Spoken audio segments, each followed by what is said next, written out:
France Maghreb 2.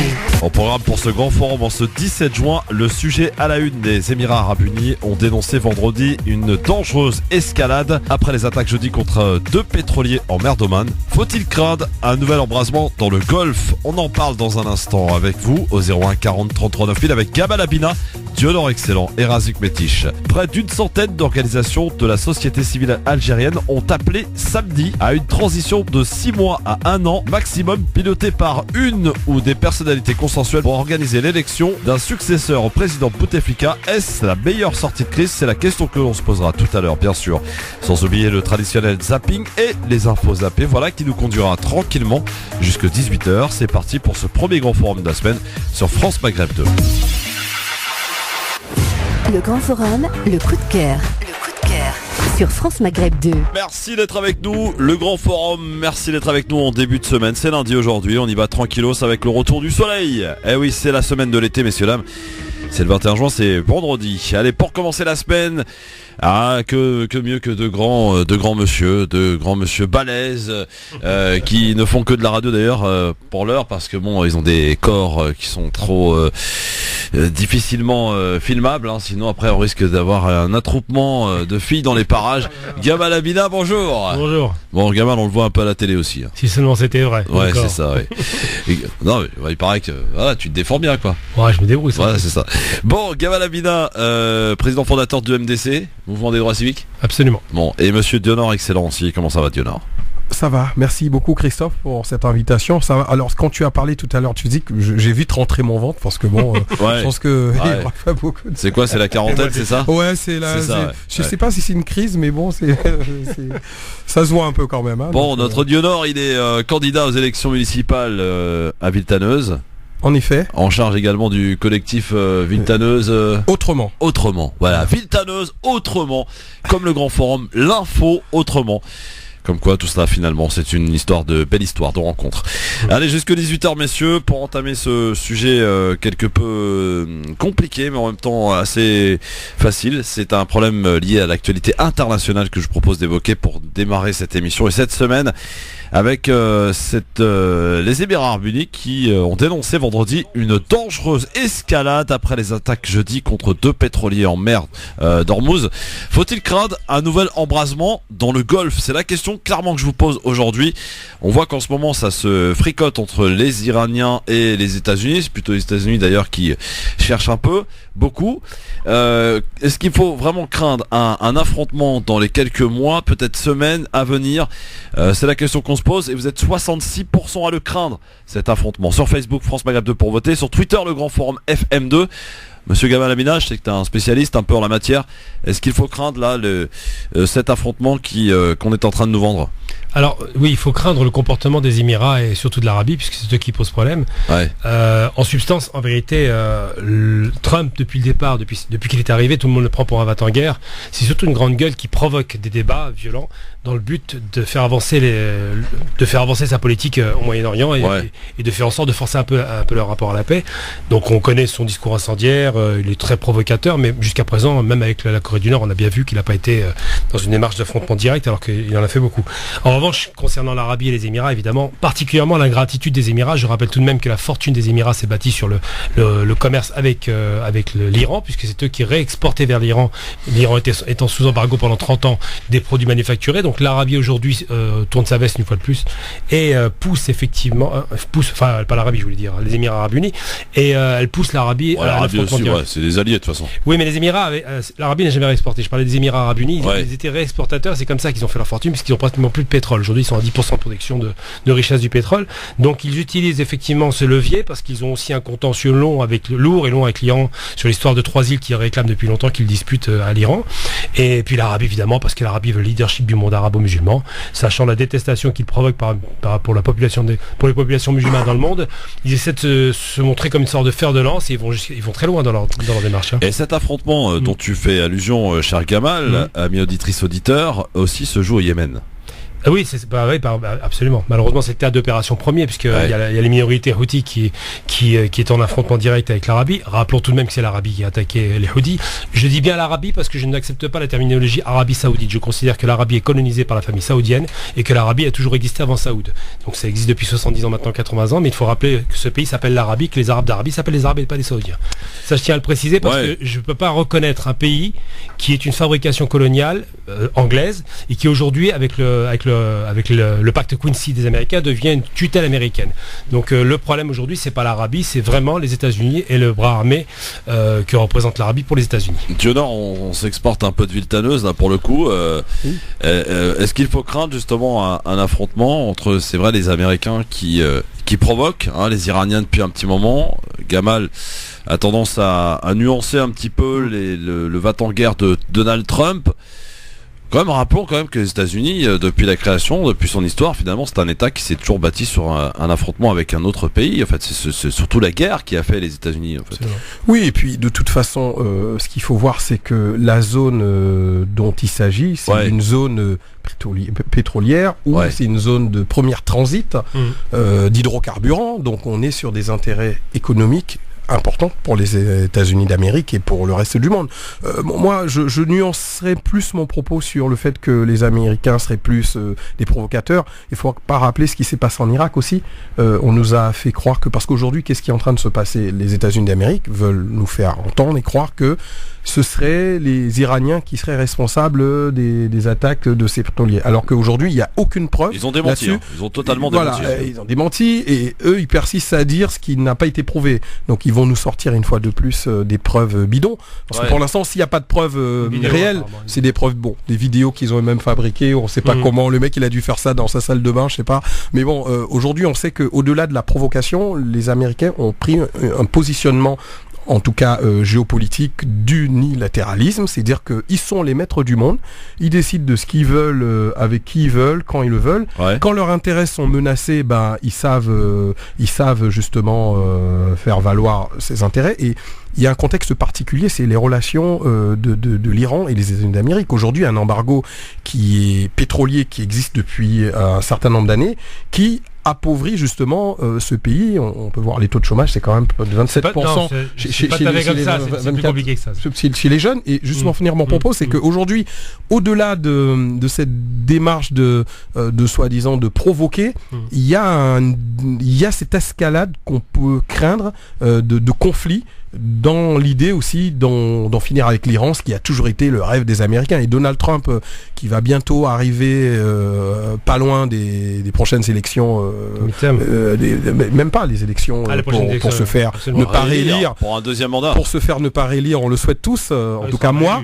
Je pense que il veut montrer qu'il est le maître du monde et il veut partir dans cette démarche. C'est un président, Donald Trump, qui effectivement est sulfureux, etc., mais qui quand même a redressé économiquement les États-Unis. Largement. Oui, mais ça, alors, on peut pas lui enlever. Oui, mais alors, quand on parle de redressement économique, c'est à quel coût? Est-ce que les gens ont de meilleures conditions de travail? Non. Est-ce que ce pays accueille plus les personnes qui sont en situation de difficulté? On regarde le régime de protection sociale aux États-Unis. C'est pas l'Eldorado. C'est pas l'oasis de paix. Après, maintenant, Obama, ça a été une belle farce. Pardon, hein.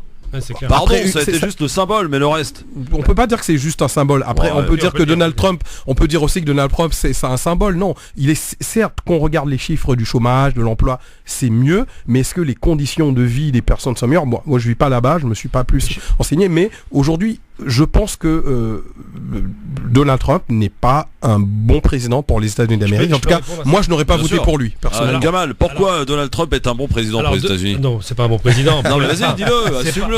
Non, j'assume tout jusqu'au bout. J'ai dit dès le début, avant même les élections, quand il était élu, j'ai dit ça sur Al Jazeera en direct, il sera élu. Ça sert à rien de faire croire qu'il sera pas élu. Son programme est efficace. C'est un gagneur. C'est un type qui a gagné c'est un homme d'affaires. Mais au-delà de l'homme d'affaires, c'est un homme. C'est une sorte de.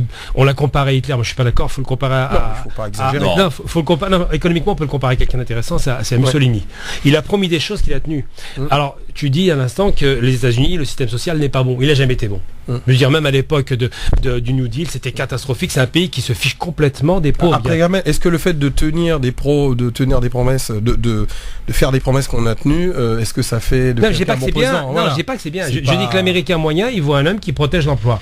Je dis que l'Américain moyen, il se fiche complètement de savoir. Trump, il a dit, je suis un isolationniste. Il est contre l'intervention américaine extérieure parce que ça lui rapporte moins d'argent. Il sait très bien que maintenant les guerres leur coûtent. C'est fini les 250 ans de guerre américaine, ça leur a coûté plus que ça leur a rapporté. Et le seul qui soit vraiment à fond on rentre un peu dans la technique américaine, qui soit à fond dans le va-t-en guerre américain, c'est John Bolton. C'est lui qui veut la guerre.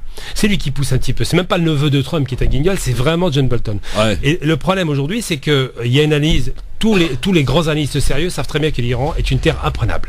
Le nord montagneux, le sud marécageux, la mer, bref, on ne peut rien y faire. Deuxième aspect par rapport à ces questions-là, effectivement, Trump est un provocateur. Mais pour l'instant, ça fait bientôt 3 ans qu'il est au pouvoir, il n'a attaqué personne. Il faut quand même rappeler des faits, il n'a attaqué personne. Si c'était Clinton qui avait pris le pouvoir, elle faisait la guerre à l'Iran immédiatement.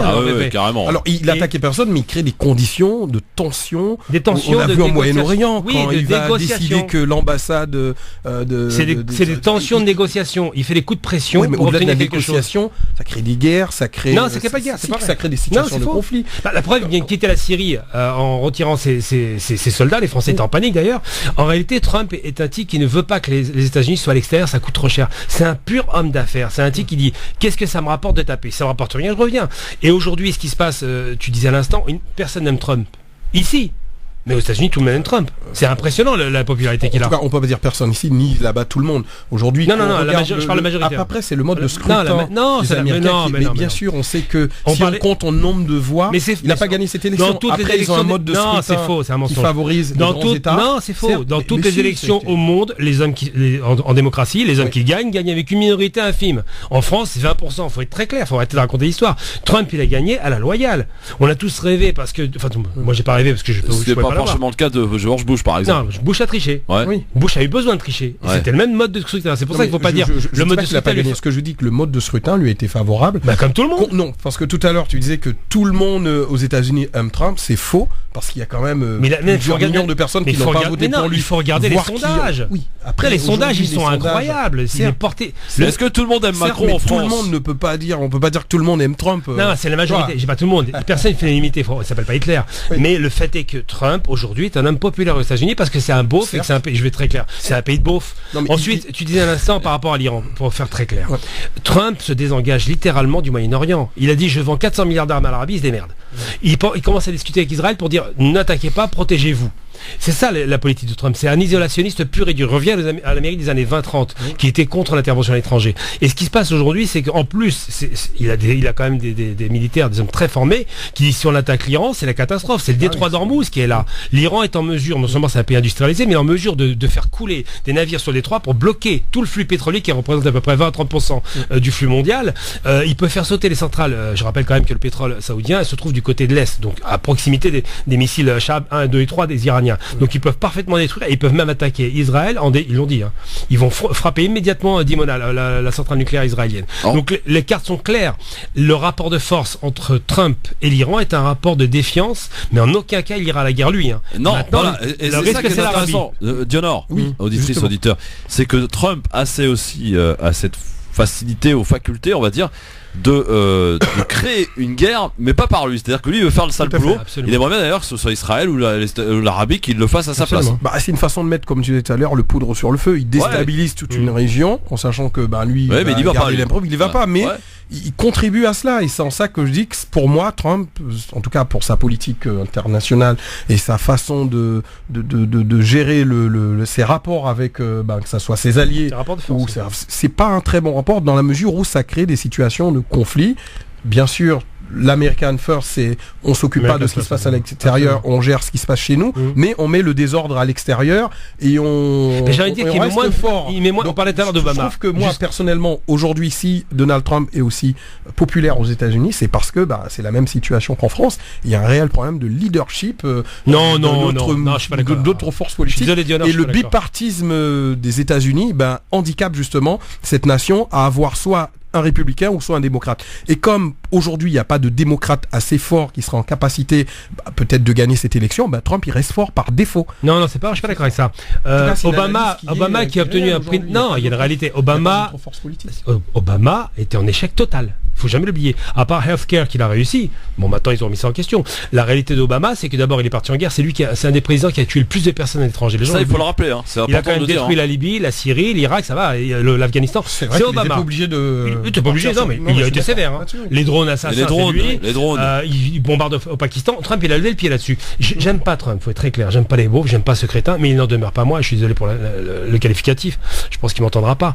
Il n'en demeure pas moins que le personnage a dit qu'il n'irait pas en guerre. Et je suis désolé, depuis 3 ans, il va pas en guerre. Ouais. Alors certes, il fait de la guerre froide, là je suis d'accord avec toi, il joue à la guerre par alliés interposés, il prend ce risque, mais il sait que ce risque est limité. Et je prends un exemple très très symptomatique, quand Israël est parti tout seul comme un grand en 2014 pour faire la guerre à Gaza, ou même en 2006 au Liban, les Américains étaient opposés à ces guerres-là parce qu'ils savaient très bien qu'Israël n'avait aucune chance de victoire, parce qu'Israël n'est rien s'il n'y a pas les États-Unis, la France et l'Angleterre derrière. Ils y sont allés, ils ont pris une raclée. Pourquoi? Parce que les Américains leur ont dit attention, le marqueur il est celui-ci. En face, ils commencent à s'armer, ils commencent à s'industrialiser. L'Iran est un pays industriel. Si un jour ils vous attaquent, vous allez payer très cher. Ce ne sera pas la guerre de 73 où ils ont perdu 2500 hommes. Ce sera une guerre qui leur coûtera des centaines de milliers d'hommes. Donc, enfin des milliers d'hommes, peut-être pas des centaines parce qu'ils n'ont pas une centaine de milliers d'hommes, mais bon. Il est certain qu'aujourd'hui Trump il joue une carte, c'est un incendiaire, en même temps c'est un stratège. Alors on le prend pour un imbécile, mais cette politique incendiaire qu'il mène avec le Moyen-Orient, il la mène avec la Chine, avec sa guerre commerciale, il la mène avec l'Europe. Ah, vous voulez pas vous occuper de l'OTAN, je me débarrasse de vous. Il la mène avec la France quand il leur parle de travers, c'est quand même impressionnant la façon dont il parle même à Merkel, la façon dont il parle à Merkel. Il est détesté par le monde entier, sauf bien évidemment par l'Amérique, parce que les résultats sont là. Le chômage aujourd'hui est à son taux de 69, des 30 glorieuses. C'est ça la réalité de Trump. Après, si on analyse les situations économiques des États-Unis pour se positionner sur ce qu'ils sont en train de faire quand même dans le Golfe, je pense pas que ça soit la bonne démarche. Pourquoi? Parce que là, il s'agit de prendre en considération une région qui est sous tension, et là on a parlé de certains États, mais qu'on voit la position de Trump par rapport à la Palestine, il n'a pas du tout aidé à favoriser la paix justement dans cette région. On a vu qu'il y a un positionnement de soutien mais sans faille à Israël qui continue à bombarder, aussi à récupérer des territoires. Soutien sans faille, je le mesurerai encore. Aujourd'hui, on a vu que cette position n'a pas forcément avantagé le paix dans cette région. Et aujourd'hui, Donald Trump, il a un positionnement idéologique aussi. Ouais. Aujourd'hui, on peut pas dire le contraire que ce type, il n'a pas un positionnement des fois, je peux dire même raciste, xénophobe, où il estime que certaines communautés ou certaines religions ou certaines personnes ne seraient pas à la hauteur, peut-être pas que des États-Unis, mais il y a une hiérarchie en tout cas des nations, des peuples dans le reste du monde. À un moment donné, qu'il ait une bonne politique économique aux États-Unis, c'est bien, mais là on parle d'un sujet qui est même géopolitique et d'ordre international, et on peut pas justifier ce positionnement par rapport à... Je ne justifie pas, je ne rends pas hommage, j'explique. Sa réussite économique. Non, du tout. Si tant est qu'il y a une réussite économique, parce qu'après, il faut voir aussi les conditions dans lesquelles... les conditions sont toujours les mêmes. Il y a toujours eu 30 millions de pauvres, c'est pas le problème. La réussite économique... c'est un problème, quoi. Non, mais c'est pas le problème pour un capitaliste, je parle. On s'entend bien. Pour moi, c'est un problème, évidemment. Mais pour un capitaliste, ça ne lui pose aucun problème. Ça fait partie d'une sorte de variable d'ajustement. C'est-à-dire que le pauvre est nécessaire pour pouvoir assurer la richesse d'un pays. Maintenant, concernant Trump, évidemment qu'il a une réussite économique indiscutable. Tout le monde est énervé parce qu'ils peuvent pas le critiquer là-dessus. D'ailleurs, c'est les économistes qui en ont parlé dès qu'il est arrivé. Ils ont dit son programme tient la route. C'est ça que les gens ne veulent pas entendre. Et ça lui garantit une réélection. Il est certain d'être réélu, mais tranquillement à la prochaine mandature. Ensuite, c'est pas parce que les autres ont été par défaut, c'est parce qu'ils ont été mauvais. Je veux dire, quand on a une Clinton va-t-en-guerre qui passe son temps à vomir toute sa haine sur tout le monde et qui est vraiment méprisante, et ça s'est vu qu'elle était méprisante, et qui n'a pas le quart du quart de l'aura d'un Obama, il ne pouvait pas gagner. Elle a été mauvaise depuis le début, et en plus, elle préparait vraiment la guerre qui était chaotique. Et puis, pour finir par rapport à la question de Trump, j'ai envie de dire un truc simple.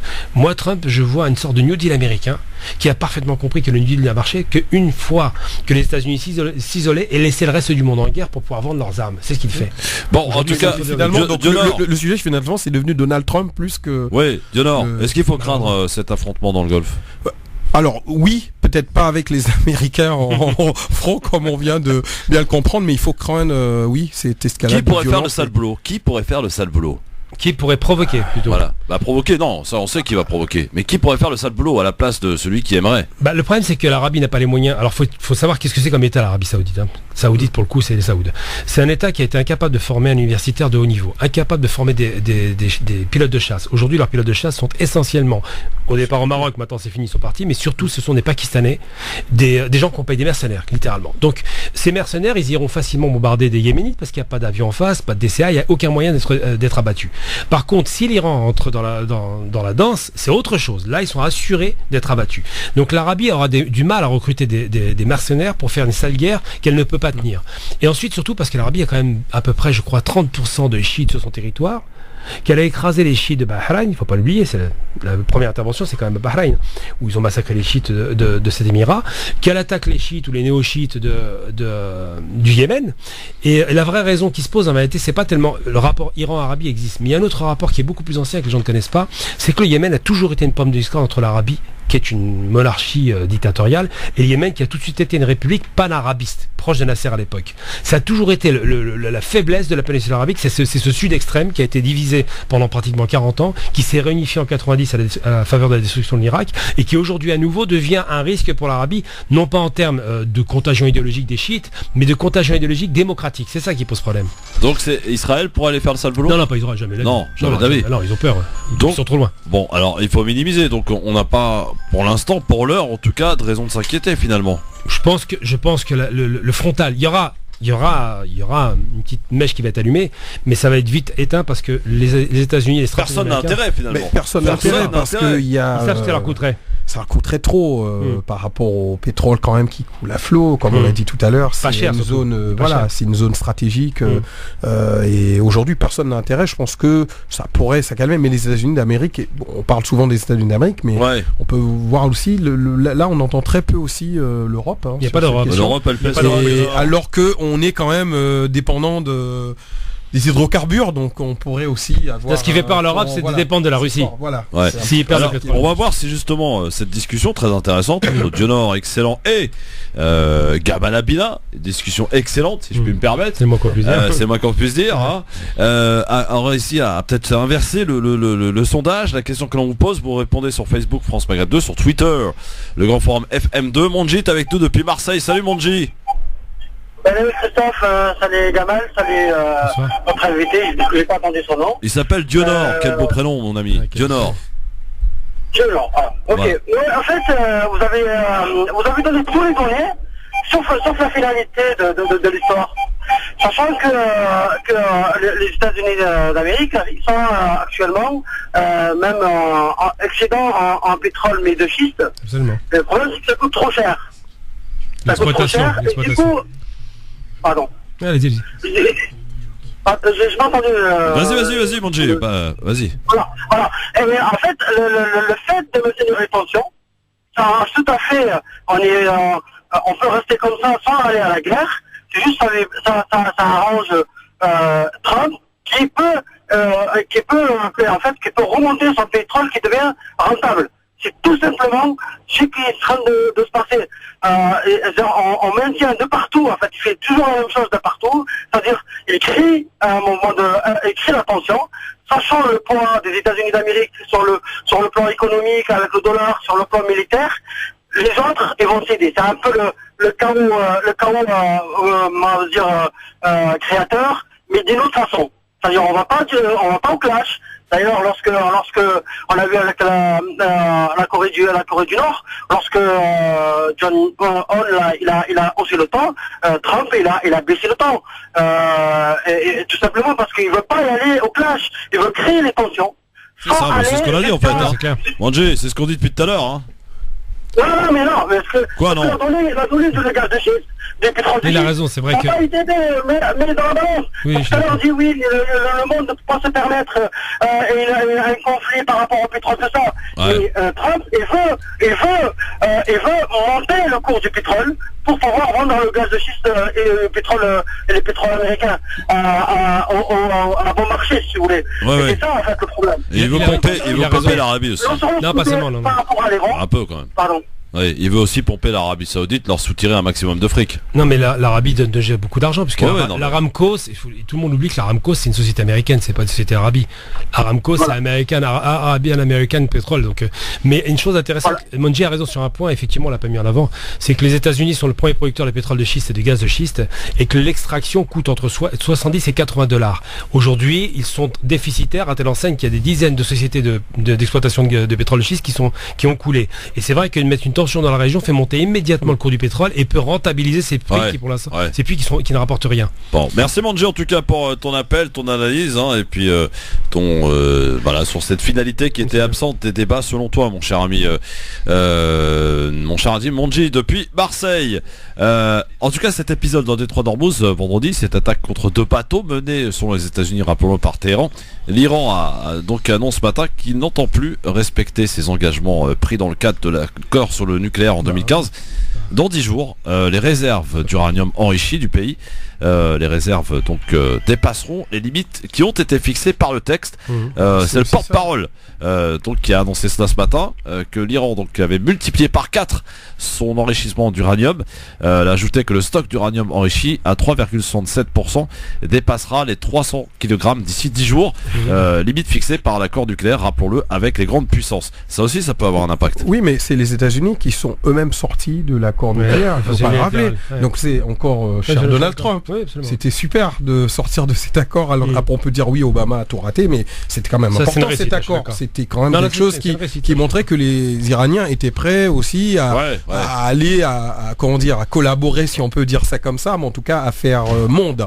Et il faut pas oublier aussi que je crois que c'est le 5 mai, les États-Unis ils ont déployé un porte-avions dans le Golfe, prétextant que voilà, ils seraient prêts à partir enfin, quand on déploie un porte-avions, c'est pas pour juste fêter un anniversaire, c'est dans l'idée où on veut combattre l'Iran. Et il y a cette volonté, d'ailleurs Donald Trump le dit par ses propos, et attention, on peut penser que c'est que de la provocation, mais quand quelqu'un insiste qu'il veut détruire l'Iran, on sait qu'il ne le fera pas comme ça en claquant des doigts, mais il y a cette volonté réelle de nuire à l'Iran, et la faiblesse de l'Iran aujourd'hui, comme j'ai dit tout à l'heure, c'est sa situation économique, politique et sociale. On rappelait tout à l'heure les chiffres du chômage, mais c'est aussi les situations politique qui est très tendue aussi, qui fait que ce pays ne pourra pas faire face, même si elle devait subir une attaque des États-Unis. Stop, ou de ses alliés. Parce qu'on doit y aller. Voilà. Et dans un instant, tiens, ça va vous rappeler un peu des souvenirs, les gars.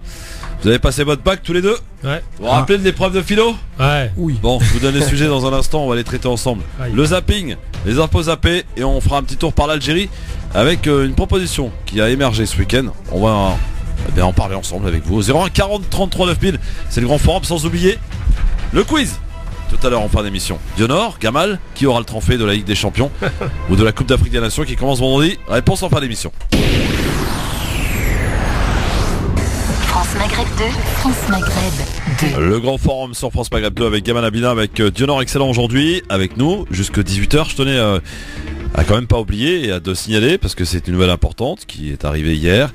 La famille du LGF s'est agrandie, messieurs, puisque notre ami Bouriaki, Philippe Bouriaki, voilà, est papa depuis hier d'un grand bonhomme qui se porte bien, et la maman va bien, donc félicitations à toute la famille Bouriaki et bienvenue pour celui qui va remplacer son père d'ici quelques années évidemment.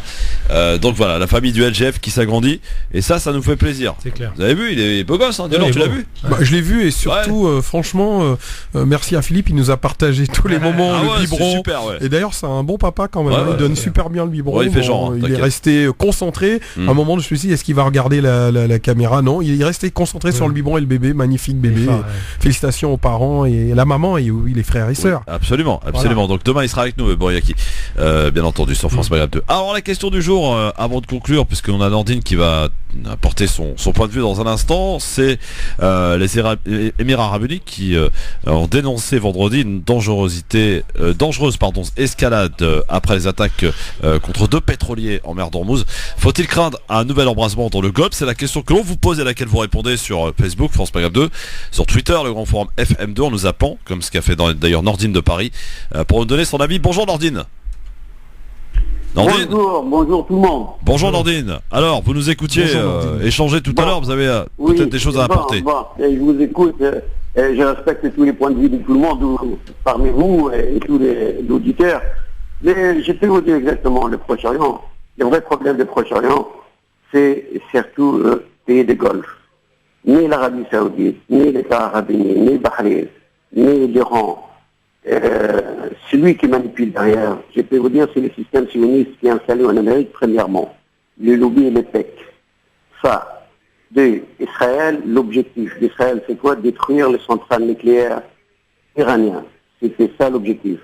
Alors il passe indirectement, il utilise les Saoudiens, il utilise les Yéménites pour manipuler tout le monde. Et qu'est-ce qui s'est passé en Irak 82, qu'est-ce qui s'est passé en Syrie sur la côte syrienne pour les centrales, au début, construction qui l'ont détruit. L'objectif d'État Israël, c'est de détruire des nucléaires autour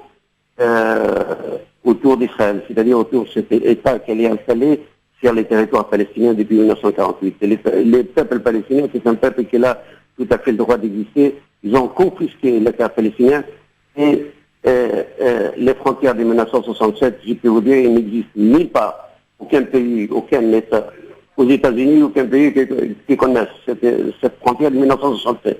C'est quoi les frontières de 1967? Allô? Ouais, vous écoutez, attendez, oui. Oui, les frontières de 1967, c'est une frontière qui a été confisquée par l'armée moussoulienne, l'armée israélienne, ils ont confisqué la Palestine. Maintenant, il reste simplement les partages de 1900, ils ont partagé la Palestine, ils n'ont pas partagé Israël, parce qu'Israël, elle n'existe pas. Et pour moi, elle n'existe pas. Pour moi, elle n'existe pas. Tous ces problèmes qu'il y a au Proche-Orient, c'est fou, c'est malade mental qui est en Amérique.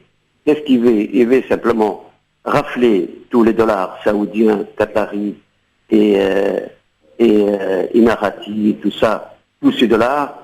Qu'est-ce qu'il veut? Il veut cet argent, et en plus, il veut détruire, c'est-à-dire amener États arabes unis et l'Arabie Saoudite avec l'Iran, c'est-à-dire musulmans contre musulmans, soit sunnites ou chiites. Pour moi, c'est des musulmans, tout le monde. Mais amener l'un contre l'autre, c'était ça leur objectif. Et l'objectif, Nordine, si je peux me permettre. Les beaux-frères, attendez, les beaux-frères. Oui, mais on va pas y passer non plus 2 heures, Nordine, on a bien compris. On a bien compris, cher Nordine, où vous voulez en venir. Est-ce que Gamin, peut-être, tu souhaites apporter peut-être des nuances par rapport à ce que dit Nordine? Je suis pas du tout d'accord avec ça. Il faut être. Non, mais je vais. Attendez, Nordine, attendez, c'est pas un monologue, Nordine. Je vais répondre. Je vais répondre. Le mythe selon lequel Israël contrôlerait l'Amérique ou contrôlerait les pays arabes à son intérêt. Israël profite d'une situation indiscutablement, mais c'est pas elle qui dirige. Il faut être très clair. Qui a créé Israël? Moi, j'en ai marre d'entendre à chaque fois les Juifs contrôlent, Israël contrôle. C'est pas vrai. Ce qui a créé Israël, non, mais ça, c'est votre avis, Nordine. C'est les franco-anglais, c'est les franco. Qui dirige l'Amérique? Qui dirige l'Amérique? C'est les Américains. C'est Donald Trump. C'est les Américains qui dirigent l'Amérique. On va juste finir. Je vais donner un argument très solide, comme ça réglera la question. Si Israël contrôle l'Amérique, comme tous les gens semblent rêver et l'imaginer, ça leur donnait un pouvoir extraordinaire. Moi, une démonstration par A plus B sur laquelle vous ne pourrez rien dire. Ça fait 25 ans qu'Israël, qui va aux États-Unis, reçoit des applaudissements du matin au soir, soi-disant, pour le courage de faire face. Je finis. Le courage parce qu'elle fait face aux armées arabes qui seraient des armées tentaculaires. 25 ans qu'Israël va cirer les pompes des Américains pour leur demander le bombardement de l'Iran. Je suis désolé, si Israël contrôle l'Amérique, elle obtient ce qu'elle demande. Elle n'obtient rien du tout. 25 ans que les Américains disent que toujours tu m'intéresses. Ils ne font rien. C'est clair. Donc celui qui contrôle, c'est bien l'Amérique. Celui qui a créé Israël, c'est bien l'Occident. Et Israël n'est que le bras armé de l'Occident. Excusez-moi, monsieur, si vous me permettez, l'Amérique c'est qui? L'Amérique c'est le lobby juif qui a faux, c'est faux. Un lobby, c'est un groupe de pression. Cinéma, médiatique, journaux, cinéma. C'est caricatural et vous ne connaissez pas l'Amérique. Vous ne connaissez pas l'Amérique, monsieur. Monsieur, vous ne connaissez. Qui fabrique Boeing? Qui c'est les capitaux? C'est qui? C'est qui? Vous savez qui sont les plus riches sur Terre, monsieur? Vous savez qui sont les plus riches sur Terre, monsieur? Je vous le dis tout de suite. Les plus riches, ce sont les grandes familles protestantes et catholiques. Historiquement, c'est eux les plus riches. Les Américains ne sont que, enfin les Juifs américains, si vous parlez des Juifs américains, ne sont que les gestionnaires de fortune qui ne sont pas. J'entends bien. Oui, je vous dis, ce ne sont que les gestionnaires des fortunes. Vous voyez tous ces baltrins que vous voyez qui votent Trump, vous croyez, ça c'est rien du tout, ça c'est des gens blancs avec ces cobayes, ces chapeaux, tout ça. Très bien, je vous donne un argument vous voulez un autre argument? La bête noire du monde arabe et de la Palestine, monsieur. C'est qui? Les juifs américains. Très bien. Qui a détruit l'Irak? C'est super caricatural. Qui a détruit l'Irak? Monsieur Nordine, Oui. on n'est pas dans un monologue, on échange, d'accord? Voilà. Qui a détruit l'Irak, monsieur? Qui a détruit la Syrie? Est-ce qu'Israël avait un intérêt à voir la Syrie déstabilisée? En aucun cas. Israël est en panique parce que la Syrie n'est plus la stabilité qui garantissait au nord de sa frontière une sécurité. Je rappelle que les Syriens n'ont jamais tiré une balle depuis 82. Comment? Il a confisqué le Golan aussi. Qui sait le Jolan ou le Golan, comme vous l'appelez, Golan. Le Golan, c'est la défaite arabe de 73. Si vous n'écoutez pas, monsieur, vous n'aurez pas l'information. La dernière fois que la Syrie a attaqué Israël, c'est en 82. Ils se sont fait éclater. Depuis, il y a un accord tacite entre les deux États pour ne plus jamais se faire la guerre. S'il y avait vraiment une volonté de la Syrie de reprendre le Golan, ils auraient fait comme l'Égypte en 70. Il y aurait eu une guerre d'usure à la frontière, ce qui n'a jamais été le cas. Les Syriens garantissaient la sécurité d'Israël tant qu'ils n'attaquaient pas la Syrie. Aujourd'hui, ce que vous dites n'est pas valable dans la mesure où vous dites par exemple les Juifs sont riches. Ils ne sont pas riches, c'est des gestionnaires de fortune. Non, arrêtez de parler comme ça, vous utilisez la méthode aussi. Comment? La méthode sioniste, vous connaissez pas. Méthode sioniste, monsieur, vous ne me connaissez pas et vous ne me connaissez pas et vous êtes dans un discours. C'est quoi la méthode? Moi, je suis pas, je peux vous dire exactement la méthode du sioniste, il est partout. Très bien, le sionisme est partout. Vous parlez d'Israël, vous êtes c'est dommage pour vous. C'est dommage pour vous. Vous êtes vachement caricatural, hein, si je puis me permettre. Mais bon, c'est. Nordine, je vous pose une question. Qui a créé Israël? Avec l'air casque et l'air baseball. Qui a créé Israël? Nordine, c'est soit tu écoutes, soit je te coupe, Nordine. Au bout d'un moment, c'est fatigant. La question est simple. Qui a créé Israël? Saïd Picot, deux chrétiens. C'est bien pas des juifs, c'est des chrétiens. Oui ou non? Et avec l'argent du qui? Non, mais l'argent, mais c'était des clodos à ce moment-là. Vous me dites quoi? Rothschild? Et ils ont acheté avec le dollar. Parce qu'on crée un État avec de l'argent. On crée un État avec de l'argent. À loin, ils ont acheté les votes des 5 ou 6 pays. Qui a créé? La question est simple. Qui a créé Israël? Mais écoutez-moi. Qui a créé Israël? Répondez à la question. Qui a créé Israël? C'est bien Saïd-Picot, c'est bien les accords franco-anglais. C'est pas les juifs, faut arrêter de délirer. Les juifs ne sont que des gens qui profitent. Vous parlez de lobby. À lobby, le mot anglais lobby, ça veut dire hall en anglais, d'accord? Le lobby. Ça signifie des gens qui vont discuter dans les halls pour faire pression. Des groupes de pression, il y en a partout. Vous ne voyez qu'un groupe de pression. Vous voyez l'EPAC d'un côté, vous voyez le CRIF en France, vous voyez peut-être des au Canada. En Francis, qui c'est qui a envoyé les fanatiques détruire la Palestine? Quel rapport? C'est pour ça les Anglais sont sauvés. Les fanatiques. Ok. Bien sûr. Donc si je vous écoute, l'Algérie était conquise par Israël. Comment? L'Algérie était colonisée par Israël, si je vous écoute. Mais non, vous trompez totalement, monsieur. Faut croire, c'est les mêmes pourtant. C'est les mêmes. Je protège rien du tout. Je vous dis excusez-moi le mot, mais je sais pas. Je vous dis qu'il y a eu 8. Écoutez, monsieur, mais moi je vous respecte. Écoutez-moi. Je respecte totalement, mais je peux vous dire exactement les vrais problèmes. C'est les centrales nucléaires iraniens. Et c'est ça le vrai problème. Non, c'est pas ça le vrai problème, c'est le leadership de la région. Nordine, il n'y a pas. Les Saoudiens, ils sont pas assez forts, l'État rabbinique, ils sont pas assez forts, alors ils manipulent tout ça pour détruire l'Arabie Saoudite, l'Iran, et après, qui sait qui va vendre les armes? C'est les Juifs américains qui ont toutes la même mission. Les Juifs américains qui ont les armes, wow. Oui. McDonald's Douglas, c'est un Juif, c'est intéressant ça. Merci Nordine. Bon. Il y a pas mal de choses dans vos propos qui sont à nuancer, hein, quand même. Hein, Théodore? Bah, je sais pas. Bon, j'ai pas eu cette opportunité d'entendre Nordine tout ce qu'il disait, mais j'ai l'impression qu'il parlait de plein de sujets à la fois et que qu'est-ce que tu fais? Parce que mon casque n'était pas connecté du coup. Mais il m'a semblé que c'était tout un ensemble d'amalgames sur des sujets qui n'ont rien à voir, en tout cas, avec ce sujet. Quand bien même c'est bien de revoir le contexte historique de certaines situations de conflit, mais là, en l'occurrence, il s'agit d'autre chose que de ce que j'ai pu entendre par rapport aux réponses qu'a pu donner Gamal. Donc, oui, mais tout ça, la faute à qui? La faute à certains médias, pardon de le dire. Oui. Au bout d'un moment, j'en ai marre, moi. Il y a la faute de certains médias qui aujourd'hui s'amusent à manipuler les gens, à faire croire que les Juifs contrôlent le monde et contrôlent la France, contrôlent les États-Unis. Il faut qu'on arrête 5 minutes avec ces conneries. D'accord, effectivement, il y a des lobbies, c'est vrai. Est-ce qu'on peut leur reprocher justement à cette communauté juive de cette bien organisée, de cette bien respectée, de pouvoir peser? Non, moi j'ai envie de prendre les choses dans l'autre sens. C'est-à-dire, qu'est-ce que nous on fait, nous?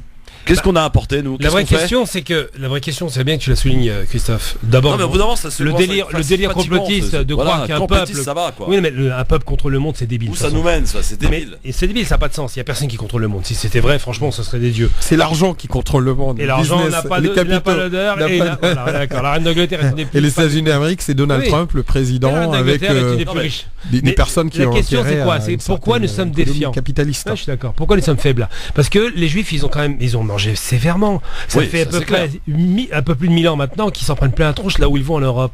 À chaque fois, il y a des pogroms, des massacres. Et la dernière fois qu'ils ont mangé, c'est en 45, enfin entre 40 et 45, où là, c'était le festival. Ils en ont tué 5 à 6 millions, on n'a pas le chiffre exact. Ce qui est certain, c'est qu'ils ont été massacrés à grande échelle et qu'à ce moment-là, ils se sont dit, bon, on va peut-être commencer à s'organiser parce que c'est bien dangereux pour nous. Avant 45, il n'y avait aucune solidarité entre les Juifs. Faut le savoir, hein. Les gens se rendent pas compte que nous sommes les Juifs des années 30. C'est-à-dire que nous ne sommes pas solidaires entre nous parce qu'ils n'étaient pas solidaires. Et qu'ils ont subi un massacre à grande échelle, ça les a poussés à effectivement s'organiser et éventuellement rêver d'un État qui a été accordé par les Européens.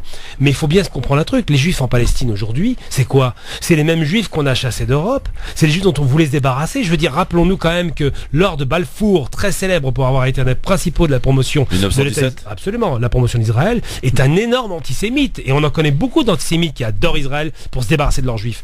Donc la question qui se pose aujourd'hui, c'est quoi? C'est de se dire, ce genre de discours complotiste, il voit 3 noms de banquiers. Les banquiers sont tenus par les Juifs. Moi, je pose la question, est-ce que vous connaissez des banquiers chrétiens incapables d'en donner un? Parce que les chrétiens, ils se cachent, ils se montrent pas, ils sont malins.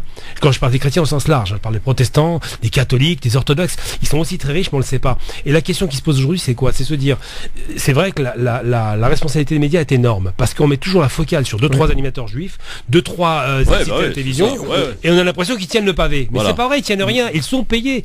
Hanouna, par exemple, on l'a présenté, il gagnait 50 000 euros par mois. C'est bien qu'il gagne 50 000 euros par mois, mais son patron, c'est Bolloré, et lui, il le paye. Donc combien gagne Bolloré? Personne ne pose la question. Donc c'est pas moi l'exécution de tâches qu'on peut virer du jour au lendemain ne compte pas. Ce qui m'intéresse, c'est le décideur.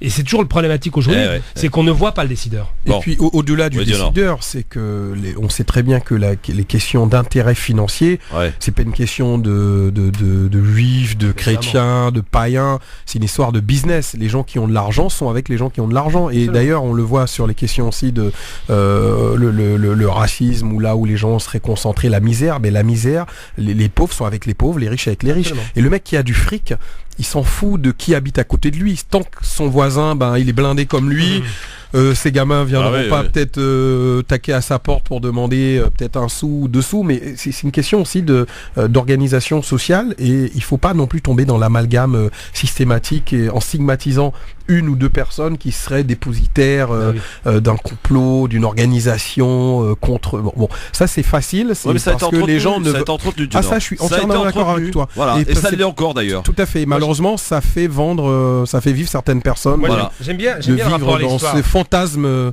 anti un tel et une telle. Moi j'ai un rapport à l'histoire qui m'intéresse, je travaille beaucoup sur cette période-là, énormément, et j'ai lu Hannah Arendt sur les questions du juif honteux, en gros, pour faire simple. Le problème des juifs dans les années 20 et 30, c'est que certains se sont dit, ils sont affranchis de leur judaïté.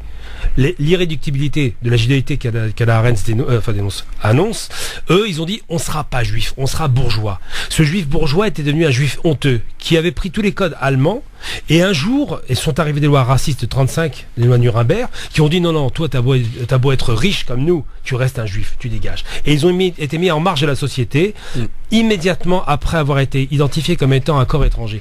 La question qui se pose aujourd'hui ici, effectivement, c'est qu'à nouveau, et c'est inquiétant en vérité, on montre les juifs du doigt pour dire, quand on dit par exemple, quand le déséquilibré d'extrémistes de droite qui tient la tête de l'État d'Israël dit c'est un État juif, il est en train de mettre le paquet pour que les gens aient la haine contre les juifs, alors que moi, je suis désolé, je le dis plusieurs fois, je le répète de façon claire aujourd'hui, je serais vraiment écœuré en tant qu'arabo-musulman qu'on me renvoie, parce que mon islamité est là, à l'Arabie. Je me sens aucun point commun avec les Saouds. Et je plains tout mon cœur chaque juif pratiquant, et combien respectable est sa religion, puisque je rappelle que c'est quand même la première religion monothéiste, de devoir à chaque fois se justifier de l'État d'Israël, alors que c'est pas son pays, l'État d'Israël. C'est pas sa religion. De la peur. Oui, mais c'est pas sa religion, Israël. Sa religion, c'est le judaïsme. Voilà, c'est ça, faut pas confondre. Daoud est avec nous pour terminer son sujet avant qu'on passe à autre chose. Daoud.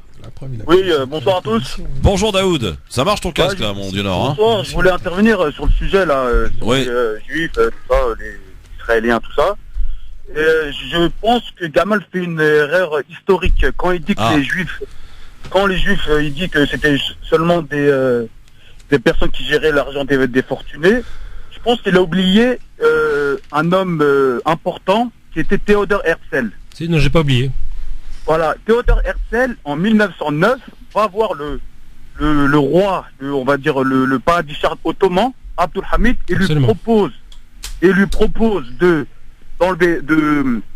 d'enlever toutes ses dettes qui étaient environ, si on remet ça à la somme en euros, c'était 200 ou 300 milliards d'euros. Il propose d'effacer cette dette contre des territoires en Palestine. Quelle est la réponse du sultan? Il a refusé. Voilà, là, non, il a dit exactement, les terres se prend par le sang et se rendent par le sang. Donc, si on vous écoute, monsieur Gamal, vous dites c'est des clodos. Comment aller payer... C'est pas ce que j'ai dit, mais il n'a pas dit ça, attention. C'était imagé, mais c'est pas grave. Ouais. Ah mais non, mais il a sorti le mot clodo. C'est une façon de parler, c'est une plaisanterie pour dire qu'ils n'ont pas le pouvoir. Ouais, mais d'accord, bon, bref.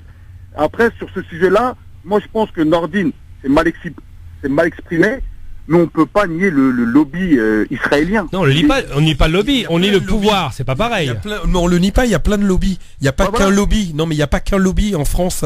Il y a plein de lobbies dans tous les milieux agroalimentaires. Il y a le lobby du nucléaire, il y a le lobby des finances, du lait, ce que vous voulez, des cacahuètes et des chips. Il y a des lobbies dans tout où dès qu'il y a un intérêt financier, économique, où il y a du business, il y a du lobbying. C'est tout. Je vais répondre à ce qui a été dit l'instant. Theodor Herzl. On compare des cacahuètes, qu'est-ce que ça n'a rien à voir. Bah si, Carter était producteur de cacahuètes, c'est un lobby. Ah oui, il y a des mecs qui vendent non, mais c'est là-bas, il y a des lobbies partout. C'est incomparable. Mais non, mais on va répondre à la question. Alors, Theodor Herzl, il fait la déclaration au congrès de Bâle en 1898. Il dit, il nous faut d'ici 50 ans un foyer national juif en Palestine. C'est ce qu'il dit. D'accord. Il faut 2 guerres pour qu'il finisse par l'obtenir. Des massacres sans nom pour qu'il obtienne ce rêve. Mais il faut pas oublier un truc, c'est pas lui qui le fait, cet État. Depuis quand? Parce qu'il a eu le soutien de la famille Rothschild, d'accord? Rothschild a fait sa fortune sur le roi d'Allemagne, je rappelle. Alors, le Guillaume de Prusse, c'est lui qui lui a fait sa fortune, parce qu'il gérait des fortunes. Il y a aussi Rockefeller. Non, Rockefeller n'est pas juif, faut arrêter de délirer, faut arrêter de tout mélanger. Il n'est pas juif, Rockefeller. Ça me fait rigoler. Tout le monde... Quelles sont tes sources, Gamal? Je t'invite à te renseigner toi, parce que tu es très mal informé. Rockefeller n'est pas juif, c'est Rothschild qui est juif. Et je signe. Ok, très bien, donc tout le monde est juif, à ce moment-là on peut y aller. Bon. Je pense que dans tous les cas de figure, faire un sujet sur les lobbying. Pour faire simple, Rockefeller, alors cadeau, Rockefeller est juif, cadeau, il n'y a pas de problème. Ces deux milliardaires qui peuvent créer un État, depuis quand on crée un État avec des milliardaires? Depuis quand on est capable d'avoir une armée avec un milliardaire? Un avion de combat, ça coûte... Non mais je finis. Un avion de combat, ça coûte combien? Vous faites 10 avions de combat avec 1 milliard. Eux, ils ont pas 100 milliards. S'il faut un État, il faut une armée structurée, il faut une idéologie, il faut une puissance. Et maintenant, je vais faire une démonstration très simple pour finir. Combien y a-t-il eu de croisades au Moyen-Orient? La question est simple, il y en a eu 8. D'accord? Ils ont échoué sur les 8 croisades. Comme par hasard aujourd'hui, ils utilisent le peuple juif pour pouvoir revenir là-bas et pour pouvoir contrôler la zone où il y a le plus de pétrole et de gaz au monde. Donc faut se poser la question sur un plan géostratégique. Pourquoi on a utilisé le peuple juif? C'est vrai que c'est le peuple juif qui a été utilisé, qu'on a martyrisé, pour les envoyer massivement là-bas avec l'exodus, comme on l'a appelé, et pour une fois qu'on les a envoyés là-bas, leur donner des armes pour pouvoir prendre pied dans la région. Pourquoi? C'est ça la question qu'il faut se poser. C'est pas de savoir si les juifs ont le pouvoir pour pousser les chrétiens à les envoyer là-bas. Chaque fois que les juifs ont été confrontés aux chrétiens, je rappelle l'Andalousie, avec Isabelle la catholique, ils ont été massacrés. Ils ont dû se réfugier chez les musulmans. Donc la raison qui se pose, c'est pourquoi aujourd'hui les juifs seraient plus intéressants pour les Européens qu'ils l'étaient hier. Tout simplement parce qu'il y a des rapports financiers évidents. Non, parce que d'un côté, pourquoi Israël a été créé? Parce qu'il y a une double, parce qu'en fait, il y a un bénéfice double, parce que d'un côté, les juifs retrouvent leur terre entre guillemets historique. Tout le monde s'en foutait, mais c'est pas grave. Et le deuxième raison, j'ai pas l'impression d'avoir coupé Gamel. Non mais pas de problème, j'écoute. Il n'y a aucun problème. Vas-y, vas-y. Bon bref, déjà premièrement, ça fait un État pour les juifs, et deuxièmement, c'est le chien de garde de l'Europe là-bas. Donc à chaque fois, ça serait une base indirecte. Donc à chaque fois qu'ils doivent intervenir, même si les pays, on va dire à côté, ne veulent pas leur passer leur territoire ou leur armée, ils viennent en Israël. Donc ça fait une pierre deux coups. Mais et tu m'as pas répondu comment alors comment ils ont voulu rembourser la dette ottomane contre de la terre. Alors déjà pour commencer, la réponse du sultan n'est pas tout à fait celle-là. Il a dit on ne répare pas une faute par une faute, et il a dit on va pas faire la justice aux Palestiniens. C'est ça qu'il a dit. Il a pas parlé de ça. Non. Mais c'est pas grave. Non mais c'est une question. Oui, c'est une question de source après. J'ai lu les lettres de Theodor Herzl, je les ai lues. Oui, c'est ce que dit Theodor Herzl. C'est pas ce que disait le sultan, et je t'en renvoie à lire ce que disait le sultan. Après, au-delà de ça, une fois que le califat se casse la figure en 24 après la Première Guerre mondiale, la question juive se pose toujours. Elle n'est pas réglée. Ils achètent des terres, c'est vrai, et il y a un soulèvement palestinien en réalité c'est un Syrien qui tient la tête du soulèvement, qui se met à s'opposer à la présence massive de colons. Ils sont perçus comme tels. Mais ce qui se passe aujourd'hui, c'est quoi? C'est que les Juifs, faut savoir un truc, ils étaient 3% de sionistes avant la Seconde Guerre mondiale. 3%. Après le traumatisme, ils deviennent tous sionistes. C'est la question qu'il faut se poser, c'est quel est le rôle des Européens là-dedans? Et bizarrement, tous ces Européens qui aiment tant les Juifs, les ont à fond encouragés à dégager. Il faut se poser les bonnes questions. Et le problème, c'est que la question n'est pas posée. Donner un foyer national juif à un peuple dont tout le monde se fichait avant 45, j'y crois pas une seconde. Par contre, avoir une armée permanente dans la région, ils ont déjà une armée permanente, elle s'appelle l'Arabie. S'ils veulent pas d'Israël, ils s'en débarrassent. Aujourd'hui, ils ont déjà des États inféodiques qui ont été créés par l'Angleterre, je m'appelle. Mais je réponds que le montant est faux. 300 milliards, c'est faux en plus. C'est pas un vrai montant. En euros, c'est faux. Mais c'est pas grave. Mais écoutez, j'ai lu les 10 lettres, je les ai chez moi. J'ai le livre, si vous voulez. Je vous l'envoie. Avec plaisir. Vous savez lire le français et le turc, il n'y a pas de problème. Ouais, mais le livre n'est pas, si je peux me permettre, le livre n'est pas un argument d'autorité, c'est-à-dire qu'il y a plusieurs interprétations, plusieurs sources. Il faut croiser les sources. J'interviens pas trop longtemps dessus, mais moi je pense que c'est bien de lire et c'est bien que vous appuyez sur un ouvrage que vous avez lu, ces lettres, mais c'est bien. Mais après, il faut croiser aussi les sources et être dans une démarche de vérité historique, détachée de tout point de vue personnel. Et il faut parler du congrès de Bâle. Non, mais il faut aller au-delà. Mais qui est Théodore Herzl? Faut revenir quand même à la base. C'est un journaliste. Non, pas du tout. C'est un journaliste. Journaliste avocat. Non, c'est un journaliste avant toute chose. L'avocat, ça compte pas. C'est un vrai journaliste qui fait un travail de. Ça compte pas. Un journaliste, ça compte. Avocat, ça compte pas. Mais j'explique pourquoi. Parce que comme vous voulez, monsieur. Non, pas du tout. J'explique pourquoi. Parce que dans son métier de journaliste, il communiquait beaucoup sur cette question-là. Et un journaliste, il est là pour vendre, d'accord? Donc ces courriers, on peut en dire ce qu'on veut. L'authenticité, c'est. Je vais donner un exemple très concret. Et là, je vais taper. Vous faites penser à l'affaire Dreyfus? Non, pas du tout. Je vais donner un exemple très concret, et très fort. Change de sujet. Très concret, très fort, à part rebondir. Je vais parler de Adolf Hitler, comme ça c'est amusant. J'ai eu une polémique il y a pas longtemps avec quelqu'un. Par qui?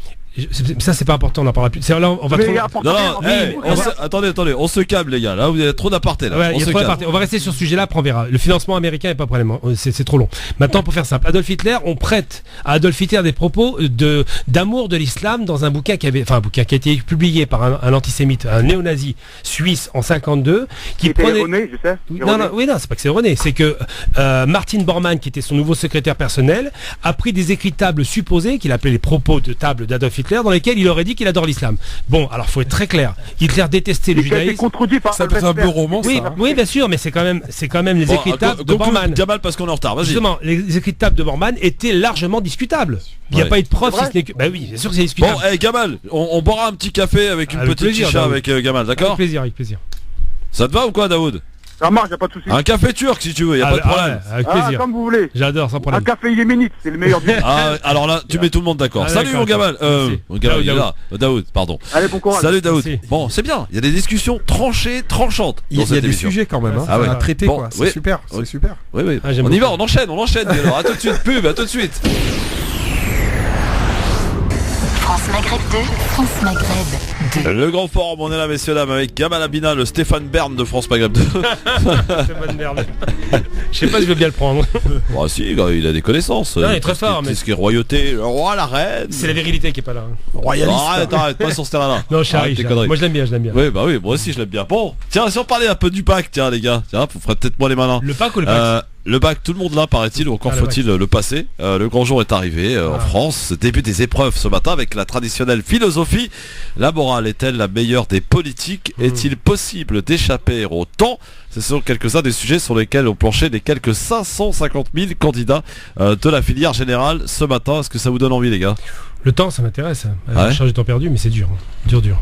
Mon cher Dionor, ça t'inspire? Ce qui est intéressant dans ces sujets, ça permet. Après, il faut avoir la bonne lecture du sujet parce qu'on peut faire du contresens ou du hors-sujet même des fois. Donc non, c'est intéressant. Après, c'est une épreuve. D'ailleurs, la France, je crois que c'est l'un des seuls pays, si je me trompe, à conserver cette épreuve ou avoir cette épreuve de philosophie et je pense que c'est une matière même qui devrait être enseignée dès la seconde parce que franchement terminale, on arrive avec découvrir tous les grands philosophes et juste le petit coup de gueule, c'est que ce qui est dommage aussi, c'est qu'on reste trop sur la philosophie occidentale et on aurait intérêt à orienter aussi les gamins à connaître les autres courants philosophiques du monde. Et là où il y a d'ailleurs beaucoup de philosophes dites occidentaux ont piqué même des fois des concepts des philosophes orientaux ou Afrique. Oui. C'est vrai, tu as raison. Bon, alors tiens, on va vérifier cette info parce qu'elle m'étonne quand même.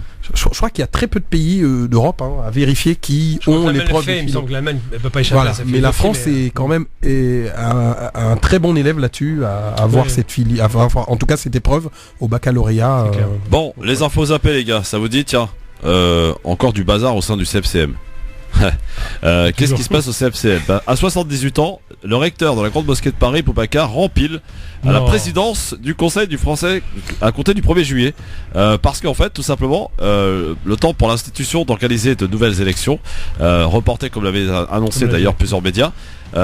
Donc ça c'était en avril. À l'issue du conseil d'administration organisé à la Grande Mosquée de Paris le 16 juin, il a été convenu que la date des élections pour les identités régionales serait fixée au 19 octobre suite de l'élection du bureau exécutif le 3 novembre 2019. En attendant, c'est pas Ahmed Ograt donc qui prend fin le 30 juin son mandat et c'est Boubacar qui rempile pour la 3e fois puisqu'il a déjà été président de cette institution entre 2003 et 2005, entre 2005 et 2008 et puis il a repris aussi la relève en 2013 et donc là il le reprend de manière temporaire. Voilà donc il l'a fait à la Bouteflika quoi. Non mais on voit que c'est c'est toi qui l'as dit, c'est pas moi. On voit que c'est un Algérien quoi, un petit jeune de 78 ans, ça va. Voilà. Bon, ça c'était pour le petit côté bazar au sein du CFCM toujours et encore. Tiens, la présentation du plan de paix de Washington pour résoudre le conflit israélo-palestinien pourrait avoir lieu en novembre. C'est une information qui aurait fuité. Donc c'est une information qui émane du gouvernement israélien selon le conseiller du président américain Donald Trump pour le Proche-Orient. Apparemment, il y a des choses qui vont être proposées en novembre. Qu'est-ce qu'il faut en attendre? Rien comme d'habitude. Rien? D'accord, ok. Donc on passe à autre chose, on la zappe. Sinon tiens, le président américain qui s'en est pris encore à qui? Au maire de Londres. Ça s'est passé samedi avec une certaine agressivité comme on sait d'habitude. Sadiq Khan qui devrait céder sa place selon lui au plus vite. Voilà, ça c'est le petit acte de Trump envers Sadiq Khan, le maire de Londres. Un petit coup de racisme habituel. Ouais, clairement. Et puis une cinquantaine, alors ça c'est une information qui est passée complètement inaperçue et qui est pourtant très grave messieurs. Une cinquantaine de militants de BDS qui s'est réunis, qui ont manifesté devant la marque Puma, qui est, vous le savez, la marque maintenant de la fédération israélienne de football. Et la LDJ s'est targuée, s'est vantée sur son site d'avoir fait voler quelques dents de ses militants. Ouais. Voilà les méthodes de la LDJ. C'est les voyous, ça change rien. Il a dit que t'es danseuse juive, comme je les appelle moi régulièrement.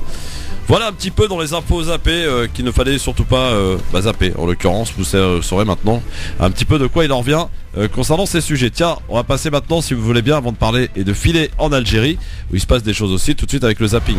Si on prend 100 millions d'Africains d'un remplacement de population. Parce que les mots bamboula, d'accord, c'est des mots. Maintenant, moi, très franchement, je vois un barbu en djellaba. La réimmigration, c'est le départ des immigrés. Réellement le déradicaliser, est-ce que c'est possible? Donner une bonne dose de cheval. Si la connerie se mesurait, il servirait de maître étalon. On va commencer, messieurs, ce zapping par un premier extrait. Et pour commencer, donc, ça s'est passé samedi soir au Stade de France, à l'occasion de la finale du Top 14, où d'ailleurs le président de la République a été copieusement sifflé samedi soir. Un joueur de rugby à la fin du match est venu demander une faveur et poser une question au président de la République. Écoutez. Président, comment ça va? Ça va et vous? Je veux pas avoir la nationalité française s'il vous plaît. Très bien. Je suis très fier d'être en France. On lance la procédure. Allez. On est le président de la part. Merci à vous. Max Vandy qui demande en direct la nationalité française. Un joueur de rugby qui demande la nationalité française au président de la République au Stade de France, messieurs. Ça s'est passé samedi soir. Vous avez entendu? Ça fait un peu mendiant. Ah ouais? Un peu quand même. Ouais, bon. Qu'est-ce qu'il y a d'autre dans le zapping? Invité de Bourdin, tiens, Aurore Berger ce matin nous informe que les Français attendent qu'on leur parle de quoi? D'immigration. Est-ce que l'immigration sera l'un des sujets majeurs de l'élection présidentielle de 2022? Ce sera Et c'est en fait un des sujets d'importance pour les Français. C'est eux qui nous en parlent, c'est eux qui veulent savoir comment à la fois on va mieux réguler les flux migratoires et comment on fait en sorte pour mieux intégrer, parce que c'est ça le corollaire. On parle en permanence des flux migratoires, mais ce qui compte, c'est une fois que les personnes sont en France, une fois qu'elles sont accueillies, comment on fait en sorte de bien les intégrer au sein de la société française. C'est pour ça, par exemple, qu'on a doublé par deux, qu'on a doublé le nombre d'heures de cours de français. Attention, parce qu'au bac, là, doublé par deux. Là, je crois que ça ne serait pas passé. Votre moyenne baisse. Dites-moi, Aurore Berger, vous dites on va réguler l'immigration, mais ça fait des années que j'entends parler de régulation de l'immigration. Comment réguler, mieux réguler? Je parlerai d'intégration après, mais comment mieux réguler l'immigration? Il y a plusieurs choses. Déjà, il faut savoir de quoi on parle quand on parle d'immigration. Est-ce qu'on parle du droit d'asile? Est-ce qu'on parle de l'immigration économique? On est d'accord. Est-ce qu'on parle de l'immigration familiale? On mélange souvent un peu les sujets et certains, à dessein, cherchent à mélanger les sujets. Donc d'abord, il y a la question du droit d'asile. Et là-dessus, c'est évidemment comment on protège nos valeurs, mais comment on fait en sorte que le droit d'asile soit pas dévoyé, parce qu'on sait aujourd'hui qu'il y a beaucoup de gens qui arrivent en France, qui font une demande de droit d'asile, alors qu'ils savent pertinemment qu'ils ne pourront pas en bénéficier. C'est notamment le cas des personnes qui sont des ressortissants albanais ou géorgiens. Et donc là, c'est évidemment faire en sorte, d'avoir une politique extrêmement claire et extrêmement ferme sur le droit d'asile, parce que si on veut le préserver, si on veut faire en sorte de continuer à accueillir ceux qui méritent de l'être, il faut être très ferme. Quand on dépose une demande d'asile, on attend longtemps. C'est pour ça qu'on a, qu'on a augmenté les budgets. Vous voulez réduire à 6 mois. Exactement, on a voté cette loi, il faut faire en sorte maintenant qu'elle puisse s'appliquer. Mais pour l'instant, il n'y a pas d'application. On a voté cette loi. Vous vous souvenez des débats qu'on a eu au moment de cette loi? Voilà, Aurore Berger, immigration, messieurs, ça donne envie, tout ça. Pas toujours. Je sais pas pour qui elle parle, ou elle parle à son nom au gouvernement, mais ce qui est intéressant, c'est que les exemples qu'elle donne, et puis la question des Géorgiens, des Albanais, c'est vrai qu'il y en a des millions en France qui demandent le droit d'asile. C'est super intéressant, et puis on sent que c'est quelqu'un qui a besoin d'exister un petit peu, je sais pas, politiquement, mais c'est pas un sujet. Non, mais cela fait suite, à une tribune de Castaner sur justement l'asile, l'immigration. Est-ce que c'est un sujet qui va revenir sur la table? Est-ce que c'est un sujet sur lequel peut-être le macronisme va essayer de travailler, parce que ça marche bien, c'est populaire, oui, les gars. Quand on Est-ce que c'est pas un signe que ce macronisme se droitise? Oui, les élections les ont ridiculisées. Les dernières élections ont laissé le FN devant eux pour la première fois de l'histoire, je le rappelle quand même. Ouais, ils sont pas si ridicules que ça, gars. Non, pas ridicule, ils ont fait un bon résultat, mais le FN était devant. Quoi qu'il en soit, même s'ils ont le même nombre de députés, en pourcentage, ils ont été dépassés. Ce qui veut dire que les questions du FN sont maintenant devenues centrales, malheureusement. La droitisation des esprits est présente. Et que l'obsession, et c'est là où on se pose des questions sur la psychologie de ces gens.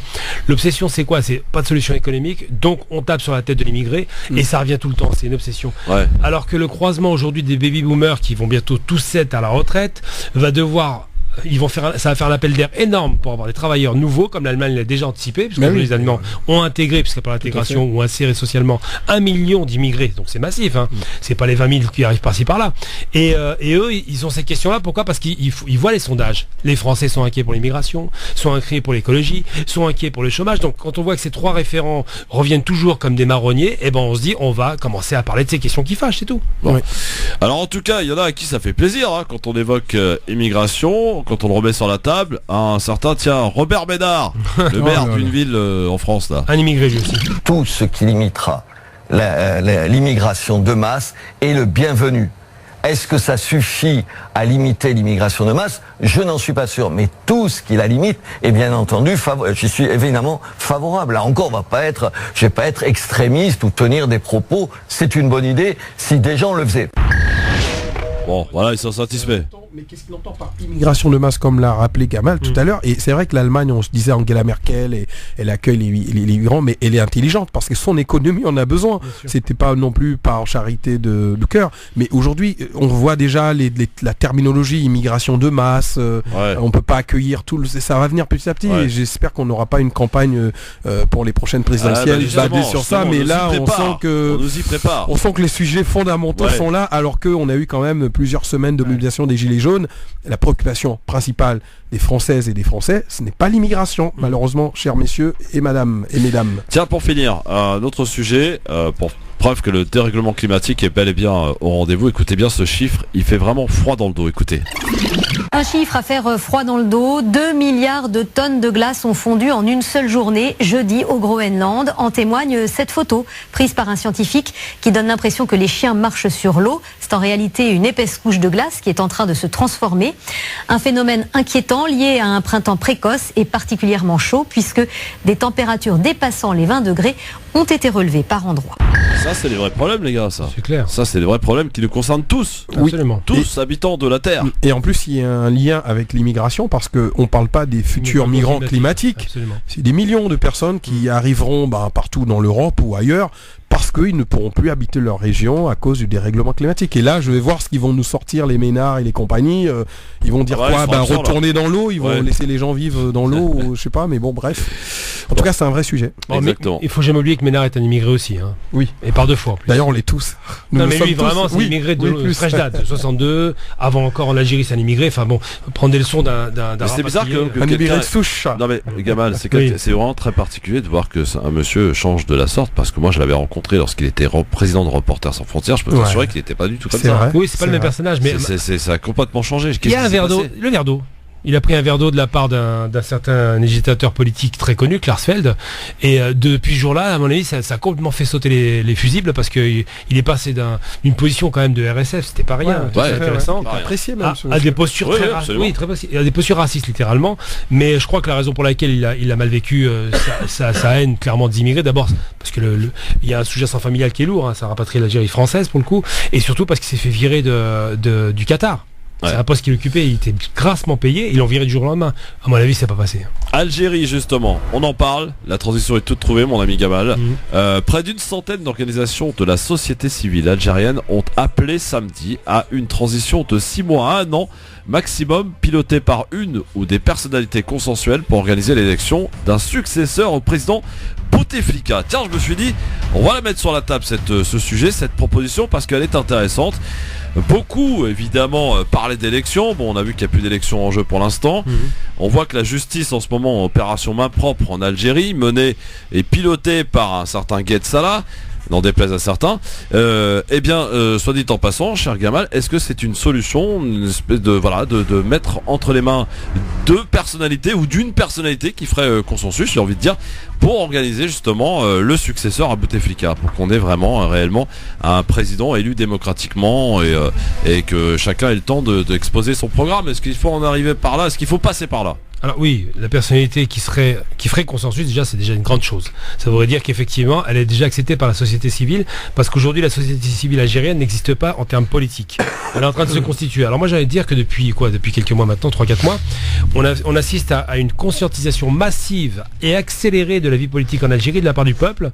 Et c'est rassurant dans une certaine mesure, parce qu'on se dit qu'ils ont enfin pris la balle au bon, et surtout il y a quand même 4 ou 5 ministres maintenant en prison ou recherchés pour des faits de détournement de fonds ou de corruption, et ça c'est rassurant dans la mesure où effectivement c'est un pays qui commence à avoir une maturation politique qu'on n'a jamais connue avant, et qui va donner un exemple au reste de l'Afrique. J'espère que ça va vraiment contaminer le reste de l'Afrique comme le Soudan actuellement, pour faire en sorte que ces pays reprennent enfin leur destin en main et soient libérés de ces oligarques qui se sont mis plein les poches. Donc effectivement c'est une très bonne nouvelle, et moi je suis rassuré. Je sais pas ce que t'en penses, mais oui, je pense que c'est très intéressant, et ce qui est intéressant c'est voir aussi que ces organisations se sont mis d'accord aussi sur des choses importantes. C'est déjà la durée de cette transition, on parle de 6 mois à 1 an.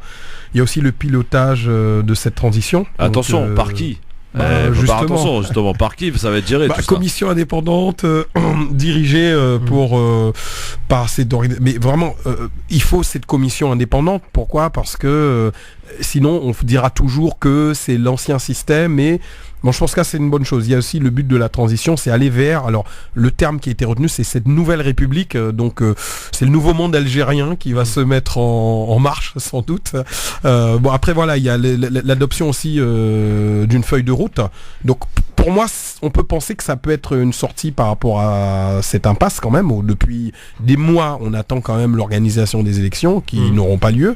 Et je pense qu'en termes de transition positive, et c'est sûr que si à la fin il n'y a pas d'élection, il n'y a pas du concret, on va dire que tout ça a servi à rien une fois de plus, mais je pense que ça permet de sortir quand même de cette impasse qui fatigue quand même le peuple algérien, qui nécessite, qui a besoin vraiment de cette transition démocratique. Non mais là, pour corriger, parce que je suis en connexion avec pas mal de monde là-bas, non seulement ils sont pas fatigués, mais ils n'ont jamais été aussi en forme. Même pendant le Ramadan, ils s'étaient mobilisés tout le temps. Alors que beaucoup avaient prévu justement un essoufflement. Et surtout Ould Qadour qui se retrouve, c'est extraordinaire. Je dirais, moi j'ai toujours considéré que c'est un incompétent, le responsable de la Sonatrach, qui se retrouve en prison, mis en examen. Le Premier ministre, l'ancien Premier ministre Yahya en prison, le précédent ancien Premier ministre Sellal en prison. On a une succession d'oligarques et de dirigeants politiques. Harash est devenu le QG maintenant. Mais maintenant c'est devenu quasiment, on l'appelle le Club des Pins tellement ça. Le Club des Pins, pour situer, c'était la zone UP d'Alger à laquelle aucun membre de la population algéroise ne pouvait accéder parce que c'était des trucs de bourgeois entre eux. Et aujourd'hui ils sont en prison. Donc ce qui se passe, c'est que les changements sont tellement extraordinaires, tellement incroyables, sans violence, faut le souligner, que sans une goutte de sang, c'est vrai. Mais c'est vraiment, je reviens pas. Mais ce qui est extraordinaire, c'est que ils ont tellement bougé les lignes que quoi qu'il arrive aujourd'hui, quel que soit le processus électoral qui va être mis en place, de toute façon, l'Algérie moderne est en train de naître aujourd'hui. L'Algérie nouvelle. Oui, l'Algérie nouvelle, l'Algérie moderne. Mais alors, juste un mot, messieurs, sur cette opération main propre, sur ces nombreuses mises en dépôt. Pour l'instant, ils ne sont pas encore jugés pour beaucoup d'entre eux. Ils sont placés en mandat de dépôt. C'est quoi cette stratégie? Comment vous la qualifiez? La stratégie de Gued Salah qui aujourd'hui de vouloir justement mettre un petit peu de tous ceux qui ont finalement trempé dans les magouilles et compagnie se retrouvent aujourd'hui à Harash ou dans les différentes prisons des différentes wilayas. C'est pour légitimer, je pense que ça place, parce que c'est sûr que là, vu le niveau d'exigence aussi aujourd'hui du peuple algérien, s'il se passe rien de concret, on voit vraiment que le peuple a demandé un changement total de régime, changement de système. Le départ des 3B, il en reste quand même quelques-uns. Voilà, donc ils le feront peut-être au fur et à mesure, mais il avait pas le choix en même temps. À un moment donné, on peut pas dire statu quo, on laisse circuler les gens. Et en Algérie, c'est pas nation Bastille. Les gens ils tournent pas en rond. Il se passe des choses concrètes par rapport à leur mobilisation et leur implication. Donc ils n'avaient pas le choix. Il faut aller encore dans ce sens pour préparer aussi cette transition. Ce que je note, ce qui est très extraordinaire, les gens, c'est vrai que c'est marrant, on se pose pas les questions, on se rend pas compte. C'est un pays qui était en état d'urgence. Les manifestations à plus de 5 personnes étaient interdites. C'est ça l'Algérie jusqu'au 22 février. Et là, c'est l'explosion littérale et en plus dans des meilleures conditions possibles. Mais il faut vraiment se rendre compte, il n'y a aucun pays au monde, je te maintiens, en dehors du fait qu'il y a un Algérien sur 2 dans la rue, quasiment tous les jours, aucun pays au monde n'a obtenu en si peu de temps autant de résultats. Je veux dire, j'ai jamais vu ça. Que toute une caste politique, médiatique, financière se retrouve derrière les barreaux, mis en examen ou poursuivi, qu'on demande des comptes. Par exemple, il y a des juges qui sont en train de statuer pour savoir s'ils peuvent récupérer écoutez bien le chiffre, il est extraordinaire. 350 milliards de dollars qui ont été détournés. 350 milliards de dollars qui dormiraient dans les banques suisses, une fois encore. Et bien ça, c'est un phénomène qui, quoi qu'il arrive aujourd'hui, n'a jamais été observé et va être une sorte de prise de conscience massive de la population, non seulement algérienne, mais mondiale. Parce que ça veut dire quoi? Ça veut dire qu'aujourd'hui, un peuple est capable de redresser la situation et de mettre ses dirigeants à l'amende. J'utilise une expression populaire. De dire, il va falloir marcher droit, messieurs, parce que c'est fini la rigolade. Et pour un pays comme l'Algérie, qui a un potentiel d'enrichissement extraordinaire, on voit bien qu'il y avait des blocages. Et je fais référence à un copain à moi, un journaliste, qui m'a expliqué l'état d'esprit général avant le 22 février. Les Algériens étaient littéralement considérés comme un peuple de dépressifs. C'était un peuple qui était complètement anéanti, qui ne croyait en rien, qui ne croyait pas en l'avenir, et qui ne pensait, comme on dit en arabe, harak, ça veut dire quoi? Ça veut dire partir, brûler la frontière. Et bien aujourd'hui, c'est plus le cas. Ils se réapproprient leur territoire, ils se réapproprient leur dignité, et ils veulent croire en l'avenir. Et ça, c'est impressionnant, ça, rien que pour ça. Après moi, c'est vrai que j'ai un petit hic. C'est vrai que on peut se poser aussi qui nommera justement les membres de cette commission. Est-ce que l'AME ne s'immiscera pas? Parce que on a vu tout ce qui a été plus ou moins mis en œuvre pour préparer la transition et les élections. On peut dire qu'aujourd'hui que ça a complètement avorté. Donc il y a quand même cette crainte. Et même si, pour aller là dans le sens de Karel, même si cette commission, en tout cas, qui devrait se munir de plusieurs membres de la société civile, ne fonctionnerait pas, il y a quand même de l'espoir parce qu'on sent que ça va toujours vers l'avant, vers le positif. Il y a toujours cette recherche de quelque chose qui permettrait cette transition démocratique. Et compte tenu de la situation dans laquelle vivait justement ce pays, économique et politique, c'est normal que cette transition ne se fasse pas d'un claquement de doigts et que cela nécessite un processus avec, on va dire même, dans une démarche même empirique, quoi. On ne sait pas où on va, mais on va vers quelque chose de meilleur, vers quelque chose qui tend vers une réelle démocratie pour le peuple algérien. Et puis c'est rassurant qu'ils prennent le temps.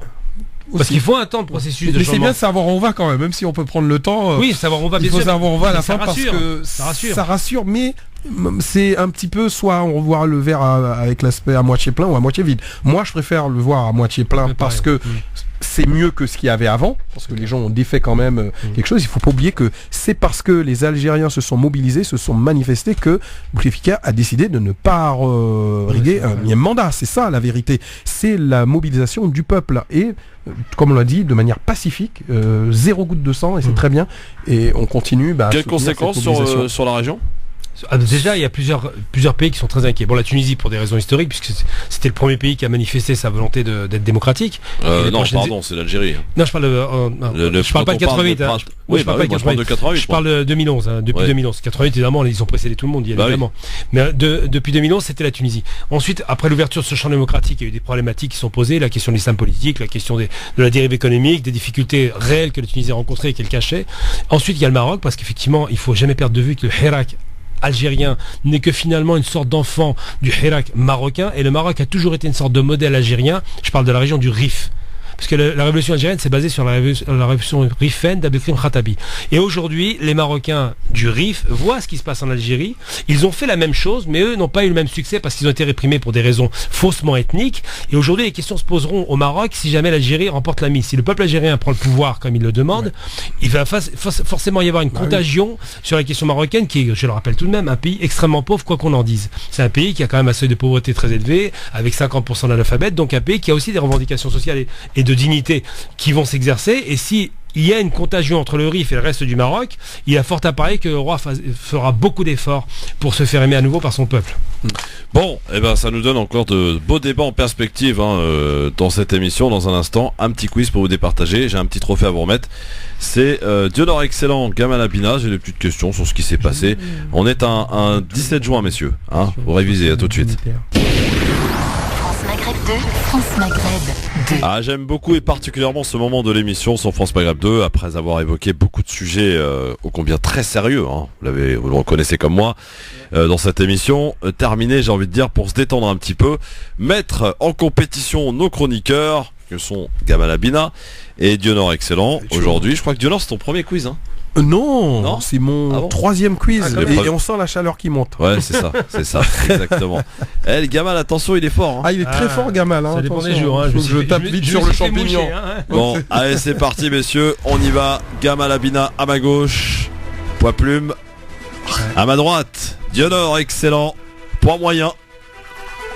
Tous les deux se regardent, fixant leur regard en disant je vais te détruire.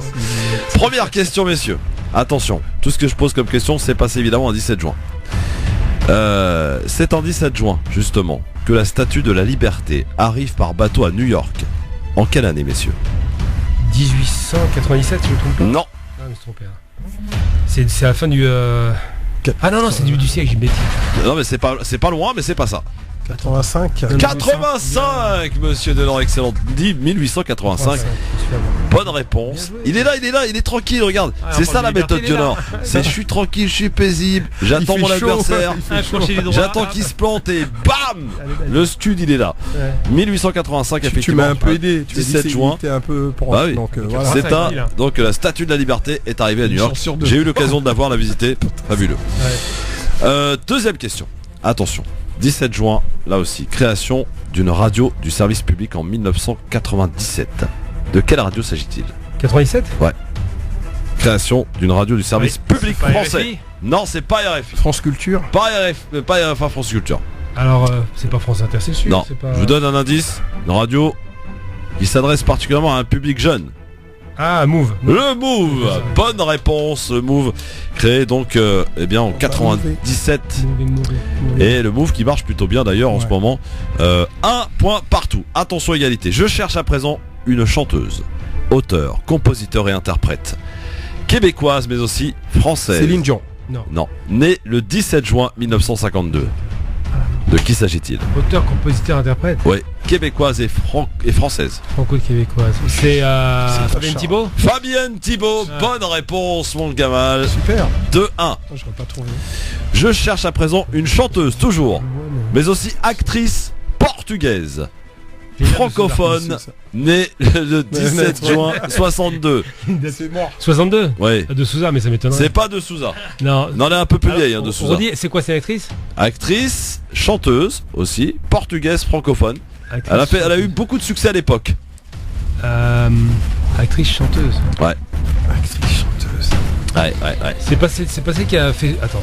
Vas-y, ça brûle. Swan Massy, c'est pas non, mais non. Je parle qui a interprété au cinéma, à la télé. Mais non, c'est pas. Actrice, chanteuse. Actrice, chanteuse, portugaise, francophone, née le 17 juin 62. Bon, on se fait un pendu là alors. Alors là, si je vous dis les prunes comptent pas pour des prunes. Oui, Lio. Les brunes, Lio. Bonne réponse. Les brunes comptent pas pour des prunes. Sur de Souza. Bah oui, mais non, fallait pas. En plus, c'est bien Lio qui a. Ah, effectivement.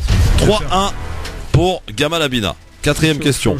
Dans quel pays d'Europe ont eu lieu les soulèvements d'ouvriers en 1953, 17 juin? En 53? Ouais. Je pense à 56, 53, c'est un pays russe, non? Non. Quel pays d'Europe Ah oui. Ont eu lieu les soulèvements d'ouvriers en 53? En Allemagne. En Allemagne. Bonne réponse, c'était dans la banlieue Berlin-Est. Ah oui, c'est vrai. Mon cher Dionor, 3-2. Attention, peut-être l'occasion à Gamal de s'envoler ou peut-être à Dionor d'égaliser. Tout va se jouer sur cette question, messieurs. Et c'est une question sport. Quel pays remporte la Coupe du Monde de football en 1962, 17 juin? Le Brésil. Le Brésil. Magnifique, mon Gamal, avec une victoire 4-2. Quel beau match. Match. Ah oui, il y a la musique de la Ligue des Champions, mon cher. Surtout que je suis nul en sport, mais à un niveau. Et d'ailleurs, puisqu'on parle de foot, sachez qu'à la fin de la semaine démarre une compétition attendue par les adeptes de football. C'est la Coupe d'Afrique des Nations avec une victoire algérienne hier face au Mali, 3-2. Algérie, Maroc, Tunisie, on va suivre ça de très près. Il y a aussi la Mauritanie qui fait sa première apparition dans la CAN. Et puis ce soir, on n'en oublie pas les Françaises en Coupe du Monde de football féminine face au Nigeria. On leur souhaite évidemment bonne chance. France Maghreb 2. Pour ensoleiller et accompagner vos journées et vos nuits. France Maghreb 2.